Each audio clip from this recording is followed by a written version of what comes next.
नमस्ते। आप सभी से अनुरोध है कि कृपया हमारी चैनल को सब्सक्राइब करें। सब्सक्राइब कैसे करते हैं आपको पता है। सब्सक्राइब बटन दबाएं, बेल आइकॉन दबाएं और वीडियो को लाइक भी कर दें। अभी सब्सक्रिप्शन का रेट जो है वो अच्छा चल रहा है, तो उसको बनाए रखें। क्या पानी और खून फिर से एक साथ बहेंगे? जी हाँ, पानी और खून, water and blood do not flow together. ये किसने कहा था? ये मोदी जी ने कहा था। और ये मोदी जी ने इसको कहने के बाद में फिर इंडस वाटर ट्रीटी पर रोक लगा दी थी। साथ में मोदी जी ने यह भी कहा था कि terror and talks do not go together. अब चर्चा ये चल रही है कि भाई भारत और पाकिस्तान ने ट्रैक टू डिप्लोमेसी आरंभ कर दी है। अब ये ट्रैक टू डिप्लोमेसी क्या होती है? ट्रैक टू डिप्लोमेसी ये होती है कि जब भारत और पाकिस्तान के प्रतिनिधि जाके चुपचाप कहीं किसी तीसरे देश में बैठ के आपस में बातचीत करें, तो इसको ट्रैक टू डिप्लोमेसी कहते हैं। अब ट्रैक टू डिप्लोमेसी आरंभ हो गई है, ऐसा बड़े ज़ोर शोर से कहा जा रहा है। और बड़े ज़ोर शोर से कहा जा रहा है, और ख़ास तौर से ये नैरेटिव जो है वो हमारे यहाँ के कुछ विशेष किस्म के प्राणी हैं वो तो फैला रहे ही हैं, लेकिन जो मेन थ्रस्ट आ रहा है वो जानते हैं कहाँ से आ रहा है? वो पाकिस्तान से आ रहा है कि साहब हमारी ट्रैक टू डिप्लोमेसी जारी है और हमारी बातचीत चल रही है। भारत जो है वो बहुत परेशानी में है, भारत को एयर स्पेस नहीं मिल रही है, इसलिए भारत का बड़ा नुकसान हो रहा है, इसलिए हम उनको एयर स्पेस देंगे और वो हमारे जो इंडस वाटर ट्रीटी है उसको रिस्टोर कर देंगे। अब बात यहाँ तक नहीं है, बात यह है कि इसकी टाइमिंग क्या है, और बात यह है कि इसी टाइम ये विवाद क्यों उत्पन्न किया जा रहा है। यद्यपि मैं एक बात आपको बता दूं कि ये जो ट्रैक टू डायलॉग की बात हो रही है, ये उन मीटिंग्स की बात हो रही है जिसमें कुछ भारत में कभी उच्च पदों पर आसीन रहे हुए लोग, रिटायर्ड लोग, वो उपस्थित थे। एक कोलंबो में एक IISS नाम की संस्था है, UK sponsored, Chatham house sponsored. Chatham house आप जानते हैं कि वो डीप स्टेट का एक अंग है। तो इस संस्था ने कोलंबो में एक कॉन्फ्रेंस की, वो पहले होनी थी गल्फ के किसी स्टेट में, शायद दुबई में या ओमान में होनी थी, वहाँ से चेंज करके, क्योंकि वहाँ की स्थिति ठीक नहीं थी, वहाँ कोलंबो में कर ली, अभी 2-4 दिन पहले हुई है। और इसके पहले एक बैंकॉक में बताते हैं भाई ऑटवा यूनिवर्सिटी ने स्पॉन्सर की थी, और ऑटवा यूनिवर्सिटी में उनके जो 2 एम्बेसडर रहे हुए, कोई PIA डेस्क के लोग थे, पाकिस्तान इंटरनेशनल एयरलाइंस डेस्क के लोग थे वो, और हमारे कुछ रिटायर्ड लोग जो उन्होंने बुलाए थे। जैसे कि आप अगर कोलंबो की बात करें तो वहाँ पे जनरल नारावाणे को बुलाया गया था प्राइवेट कैपेसिटी में, पूरी तरह से प्राइवेट कैपेसिटी में, और कुछ एक्स डिप्लोमेट्स बुलाए गए थे। इसी तरह से वहाँ भी कुछ एक्स डिप्लोमेट्स और जनरल्स इत्यादि थे, रिटायर्ड, पूरी तरह से प्राइवेट कैपेसिटी में। कल फॉरेन सेक्रेटरी विक्रम मिस्री जी ने ये पूरी तरह से स्पष्ट कर दिया कि भारत सरकार से किसी ने भी ना तो अनुमति ली थी, न भारत सरकार ने किसी को कहा, न भारत सरकार की उनके विचारों से किसी भी प्रकार की सहमति है।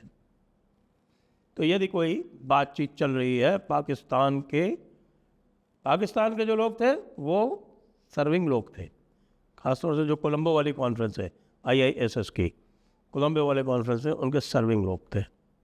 बैंकॉक वाली पहले हो गई थी और ये अभी हुई, लेकिन कंट्रोवर्सी कब उठाई गई? कंट्रोवर्सी तब उठाई गई जब प्रधानमंत्री सेशेल्स की यात्रा पर थे। अब सेशेल्स की यात्रा के समय भारत और पाकिस्तान नॉर्मल होने जा रहे हैं, पाकिस्तान उठा रहा है, क्यों उठा रहा है? इससे पहले जो है उस सेशेल्स की यात्रा का भेद समझिए। सेशेल्स की यात्रा जो है ये कोई साधारण यात्रा नहीं है। आखिरकार सेशेल्स है क्या? सेशेल्स जो है मॉरिशस से भी छोटा द्वीप है, और उसकी कुल जनसंख्या 1,30,000 बताई जाती है। यदि भी कुछ और लोग कह रहे हैं कि नहीं इतनी नहीं है, तो 4 लाख है, तो वो 2-4 लाख वाले एक छोटे से आइलैंड नेशन में भारतीय प्रधानमंत्री जा रहे हैं, उसको $175 मिलियन का की क्रेडिट लाइन दे रहे हैं। इसके पीछे क्या भेद?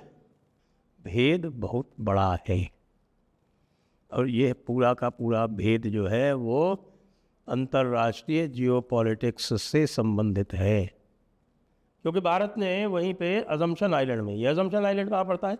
ये अजम्पशन आइलैंड जो चैनल है, जिस चैनल से सारी शिपिंग जाती है, जब भी होर्मुज़ और रेड सी की चैनल्स बंद हो जाती हैं, या फिर जो बड़े सुपर टैंकर जो 3-3 लाख 4-4 लाख टन क्रूड लेके जाते हैं, वो सुएज़ कैनाल से नहीं जा सकते, क्योंकि सुएज़ कैनाल में फिर उनका जो ड्राफ्ट है, ड्राफ्ट का मतलब समझते हैं आप लोग, ड्राफ्ट वो होता है जहाज़ का वो हिस्सा जो पानी के नीचे रहता है, वो अधिकतम जो सुएज़ कैनाल में अनुमति है जिसकी, वो लगभग 20 मीटर ही है। लेकिन ये जो 3 लाख 4 लाख वाले सुपर टैंकर हैं, इनके जो ड्राफ्ट है वो 25-25 मीटर हो जाता है, ये वहाँ से नहीं जा सकते। तो ये अफ्रीका से घूम के, यानी साउथ अफ्रीका का चक्कर लगा के जाते हैं, जिसको केप बोलते हैं, केप ऑफ गुड होप।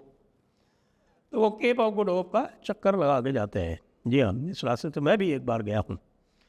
तो ये जो अजम्पशन आइलैंड है, यहाँ पर भारत ने पहले से ही अपना एक बेस बना रखा है अनौपचारिक रूप से, और अभी जाके प्राइम मिनिस्टर वहाँ पर एग्रीमेंट करके आए हैं कि साहब अभी भारत और वहाँ पर इंफ्रास्ट्रक्चर बनाएगा। भारत इंफ्रास्ट्रक्चर किस लिए बनाएगा? भारत इंफ्रास्ट्रक्चर इसलिए बनाएगा कि उस लेन पर, उस शिपिंग लेन पर, उस महत्वपूर्ण शिपिंग लेन पर पूरी निगरानी रख सके। अब इससे कौन है आहत और इससे किसको है समस्या? इससे समस्या किसको है? चीन को है, क्योंकि चीन जो है वो अफ्रीका को अपनी दादागिरी में रखना चाहता है। तो जब चीन को समस्या होगी तो फिर वो पाकिस्तान को एक्टिवेट करेगा, और पाकिस्तान को जब एक्टिवेट करेगा तो पाकिस्तान इसी तरह के काम करेगा, जिससे कि भारत में एक विवाद उत्पन्न हो, भारत में प्रधानमंत्री से सवालात पूछे जाए, और प्रधानमंत्री से पूछा जाए कि प्रधानमंत्री जी, आप तो कहते थे कि पानी और खून एक साथ नहीं बह सकते, आप तो कहते थे कि आतंकवाद और बातचीत एक साथ नहीं हो सकती, तो ये क्या हो रहा है? इसीलिए मैं कहता हूँ कि बहुत अच्छा हुआ कि फॉरेन सेक्रेटरी विक्रम मिश्री जी ने सामने आके इस पूरी बातचीत का या इस पूरे प्रकरण का खंडन कर दिया, और ये कहा कि इनको किसी भी प्रकार की औपचारिक मान्यता प्राप्त नहीं है। अच्छा, ये बात करेंगे अभी तो क्या करेंगे?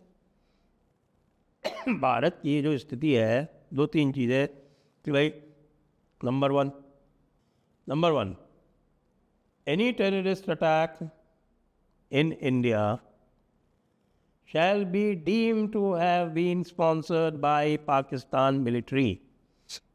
ये ऑप सिंदूर के बाद का, ये भारत का, ये प्रधानमंत्री जी ने जो सिद्धांत प्रतिपादित किए थे उसमें से पहला सिद्धांत है ये। सीधी सी बात, टेररिस्ट अटैक करोगे तो तुम्हें जिम्मेदार ठहराएंगे, तुम्हारे ऊपर ही हमला करेंगे, और ऑप सिंदूर जारी है, आपको भी पता है, पॉज पे है, केवल पॉज पे है। साथ ही blood and water can not flow together. Indus water treaties का लाभ अब आपको नहीं मिल सकते। इंडस वाटर ट्रीटी में आप लोगों ने बहुत अधिक, जो भी ट्रीटी थी उससे कहीं आगे जाकर कंसेशंस ले लिए थे।